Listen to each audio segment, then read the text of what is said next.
मित्रांनो, एक साधा पण मनापासून प्रश्न विचारू का? आपण सगळे म्हणतो देश बदलायला हवा, प्रदूषण कमी व्हायला हवं. पण खरंच सांगायचं तर आपण स्वतः बदलासाठी काय करतो? रोज गाडी चालवतो, धूर सोडतो आणि मग सहज म्हणतो चालतंय ना. पण खरंच चालतंय का? की आपण फक्त सवयीने पुढे जातोय? थोडा विचार करा. उद्या तुमचंच मूल विचारेल, बाबा हवा इतकी खराब का आहे? तेव्हा आपण काय उत्तर देणार? मेढा महाबळेश्वर रोडवरील पूजा रेस्टॉरंट यांनी मात्र फक्त बोलणं नाही केलं, त्यांनी कृती करून दाखवली. या पुढाकारासाठी पूजा रेस्टॉरंटच्या मालकांचे मनापासून विशेष आभार.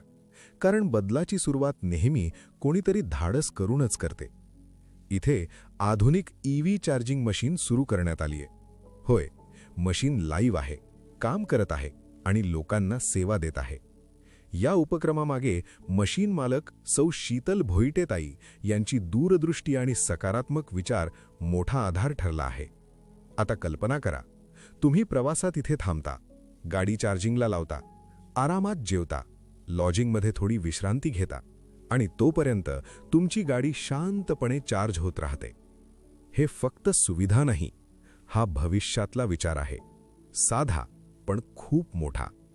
काही लोक अजूनही म्हणतात EV चालणार नाही, पण बदलाला सुरुवातीला विरोध होतोच. काल मोबाईल नवीन होता, आज तो आपल्या हातातून सुटत नाही. वेळ बदलतोय आणि आपणही बदलासोबत चाललो तरच पुढे जाऊ. आज सरकारसुद्धा इलेक्ट्रिक वाहनांना मोठा पाठिंबा देत आहे. स्वच्छ हवा, कमी प्रदूषण, हरित भविष्य ही आता निवड नाही, गरज आहे. आणि या दिशेने योग्य मार्गदर्शन मिळाल्यामुळेच हा उपक्रम शक्य झाला. यासाठी श्री राजेश चौकेकर आणि प्रवीण कुमार पवार सर यांचे विशेष आभार. प्रश्न फक्त एवढाच आहे, जेव्हा सगळे पुढे जातील तेव्हा आपण कुठे उभे असू? आपण घर बांधतो, व्यवसाय वाढवतो, पैसे कमावतो, पण श्वास घेण्यासाठी स्वच्छ हवा नसेल तर त्या यशाचं काय?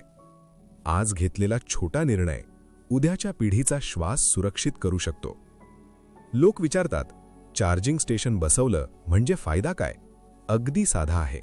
लोक चार्जिंग करायला येतील आणि त्यांच्यासोबत तुमचा व्यवसायही वाढेल. दोघांचाही फायदा. संधी कधी मोठा आवाज करून येत नाही, ती शांतपणे येते आणि विचारते, तू तयार आहेस का? तुमच्याकडे हॉटेल आहे, रिसॉर्ट आहे, कमर्शियल जागा आहे, तर स्वतःला एकदा विचारून बघा, जर इतर करू शकतात तर मी का नाही? भविष्यासाठी होकार द्या, स्वच्छ हवेसाठी होकार द्या आणि आपल्या प्रगतीसाठी होकार द्या. कारण भविष्य येणार नाही, भविष्य आधीच आपल्या दारात उभं आहे.